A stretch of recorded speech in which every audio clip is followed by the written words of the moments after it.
Hi there, my name is Dr. Stewart and I'm going to give an accelerated lecture on the spinal cord in about 2 minutes. So at the end of this little video, I'm going to provide a link to a short quiz that allows you to test your understanding on the stuff we talked about today. So the spinal cord is a bundle of nerves, part of the central nervous system that allows the brain to communicate with the rest of the body. It's about 18 inches long and it extends from the base of the skull all the way down to about L1 and 2, your first and second lumbar vertebrae. Now, if we look at kind of what the spinal cord, where it sits, here is a picture of a thoracic vertebrae from the lateral view. This is the same orientation as in right here. So this is anterior, this is posterior.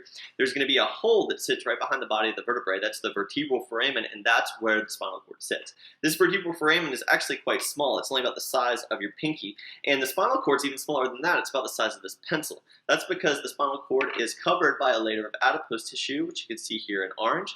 It's also covered by the three meninges, which cover the brain and the spinal cord.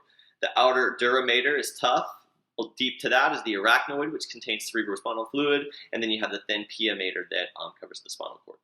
Now, between each vertebrae, there's going to be a pair of spinal nerves that emerge from the spinal cord, and this allows the spinal cord to communicate with the body. Now, if we were to cut the spinal cord in cross-section so we can see what's inside, you're going to see that the gray matter, which consists mostly of synapses, is going to be on the inside of the spinal cord, while the white matter, which consists of axons going up and down, that is on the periphery.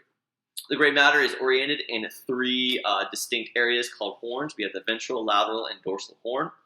And the ventral root and the dorsal root are two bundles of nerves that emerge to form the spinal nerve right here.